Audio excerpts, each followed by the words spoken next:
Issue ಎತ್ತಿದ್ರಿ. ಈಗ ಪ್ರಿಯಾಂಕ್ ಖರ್ಗೆ ಅವ್ರು ಹೇಳ್ತಾ ಇದ್ದಾರೆ, ಕಾನೂನು ವ್ಯಾಪ್ತಿಯೊಳಗೆ ಬರ್ತಾ ಇದ್ರೆ ಮಾತ್ರ ನಾವು ಅನುಮತಿ ಕೊಡ್ತೀವಿ, ರಾಮ್ ಸೇನೆ ಅದು ಇದು ಅಂತ ಏನಾದರೂ ಕಾನೂನು ಉಲ್ಲಂಘನೆ ಮಾಡಿದ್ರೆ ಅಂಬೇಡ್ಕರ್ ಕಾನೂನು ಯೂಸ್ ಆಗುತ್ತೆ ಅಂತ ಹೇಳ್ತಾರೆ. ಈಗ ರಾಘವ ಚೈತನ್ಯರ ಪ್ರತಿಷ್ಠಾಪನೆ ಮಾಡಿದಂಥ ಈಶ್ವರಲಿಂಗನ ಆ ಸ್ಥಳ ಇದೆ, ಅದನ್ನು ಅತಿಕ್ರಮಣ ಮಾಡಿಕೊಂಡಿದ್ದು ಮುಸ್ಲಿಮರು. ಈಗ ದರ್ಗಾ ಮಾಡಿ ಉರುಸ್ ಮಾಡ್ತಾ ಇರುವಂಥದ್ದು ಇತ್ತೀಚೆಗೆ, ಆದರೆ ನೂರಾರು ವರ್ಷದ ಹಿಂದಿನ ಒಂದು ಕ್ಷೇತ್ರ, ಪವಿತ್ರವಾದಂಥ ಕ್ಷೇತ್ರ ಅದು.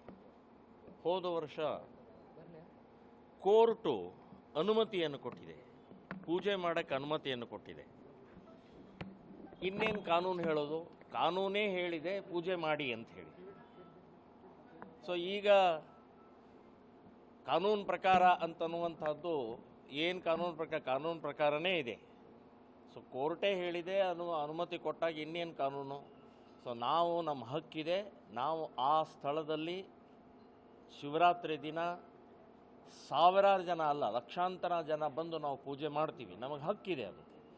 ಇನ್ನು ಪ್ರೊಟೆಕ್ಷನ್ ಕೊಡೋದು ಅವ್ರ ಕರ್ತವ್ಯ, ಸರ್ಕಾರದ ಕರ್ತವ್ಯ ಅದು. ಸೊ ಸರ್ಕಾರ ತನ್ನ ಕರ್ತವ್ಯವನ್ನು ನಿರ್ವಹಿಸಲಿ, ನಾವು ನಮ್ಮ ಕರ್ತವ್ಯವನ್ನು ನಾವು ನಿರ್ವಹಿಸ್ತೀವಿ ಅಂತನ್ನುವಂಥದ್ದು ನಾನು ಸ್ಪಷ್ಟವಾಗಿ ಹೇಳ್ತಾ ಇದ್ದೀನಿ. ಇದು ನಮ್ಮದೇ ಸ್ಥಾನ ಅತಿಕ್ರಮಣ ಮಾಡಿಕೊಂಡಿದ್ದು ಮುಸ್ಲಿಮರು. ಇದು ಕೋರ್ಟ್ನಲ್ಲಿ ನಡೀತಾ ಇದೆ, ಆದರೆ ಕೋರ್ಟ್ ನಮಗೆ ಅನುಮತಿ ಕೊಟ್ಟಿದೆ, ನಾವು ಮಾಡೇ ಮಾಡ್ತೀವಿ. ಈಗ ಒಂದು ಶ್ರೀರಾಮ್ ಸೇನೆ ಪತ್ರ ಕೊಟ್ಟಿರುವಂಥದ್ದು, ಅದನ್ನು ಜೀರ್ಣೋದ್ಧಾರ ಮಾಡ್ತೀವಿ, ಅಲ್ಲಿ ಶಿವಲಿಂಗ ಮಂದಿರ ನಿರ್ಮಾಣ ಮಾಡೋದಕ್ಕೆ ಅವಕಾಶ ಕೊಡಬೇಕು ಅನ್ನೋದು.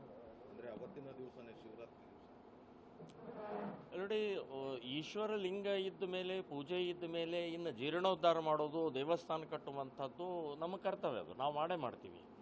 ಸೊ ಅದು ಮುಂದುವರಿದಂಥ ಭಾಗ.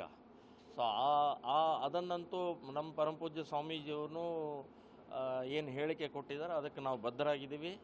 ಸೊ ಅವತ್ತಿನ ದಿನ, ಶಿವರಾತ್ರಿ ದಿನ ಗುದ್ಲಿ ಪೂಜೆಯಿಂದ ಪ್ರಾರಂಭ ಮಾಡ್ತೀವಿ. ನಮ್ಮ ದೇವಸ್ಥಾನ ಕಟ್ಟೋದು ನಮ್ಮ ಹಕ್ಕಿದೆ, ನಾವು ಮಾಡ್ತೀವಿ. ಅದರೊಳಗೆ ಏನು ಹೊಸದೇನಿಲ್ಲ, ಯಾವುದೇ ರೀತಿಯ ಕಾನೂನು ಬಾಹಿರ ಇಲ್ಲ, ಇನ್ನು ಯಾವುದೇ ರೀತಿಯ ಪ್ರಚೋದನಕಾರಿ ಅಲ್ಲ. ಸೊ ಈ ದೇಶದಲ್ಲಿ ನಾವು ಈಶ್ವರಲಿಂಗನ ನಮ್ಮ ಹಕ್ಕಿನ ಪ್ರಮಾಣದಲ್ಲಿ ನಾವು ಪೂಜೆ ಮಾಡದೇ ಇದ್ದರೆ ಇನ್ನೆಲ್ಲಿ ಮಾಡೋದು? ಸೊ ಹಾಗಾಗಿ ದೇವಸ್ಥಾನ ಕೂಡ ನಾವು ಪುನಃ ಅಲ್ಲಿ ಕಟ್ಟುವಂಥದ್ದು ನಿಶ್ಚಿತವಾಗಿ ನಾವು ಪ್ರಾರಂಭ ಮಾಡ್ತೀವಿ.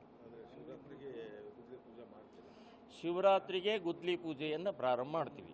ಪೂಜೆ ಮಾಡಿ ಅಲ್ಲಿ ಒಬ್ಬ ಪೂಜ್ಯ ಸ್ವಾಮೀಜಿ, ಅವರು ನಮ್ಮ ಸ್ವಾಮೀಜಿನೂ ಇರ್ತಾರೆ, ಮತ್ತು ಇನ್ನೊಬ್ಬರು ಸ್ವಾಮೀಜಿಯವ್ರನ್ನೂ ಕರೆಸಿ ಅಲ್ಲಿ ಗುದ್ಲಿ ಪೂಜೆಯನ್ನು ಪ್ರಾರಂಭ ಮಾಡ್ತೀವಿ ನಾವು. ವೀಕ್ಷಕರೇ, ಈ ವಿಡಿಯೋ ನಿಮಗೆ ಇಷ್ಟ ಆಗಿದ್ರೆ ಈ ಕೂಡಲೇ ಸಬ್ಸ್ಕ್ರೈಬ್, ಕಮೆಂಟ್, ಲೈಕ್ ಮಾಡಿ ಹೊಸ ವಿಡಿಯೋಗಳನ್ನು ಮಾಡಲು ಬೆಂಬಲವನ್ನು ನೀಡಿ.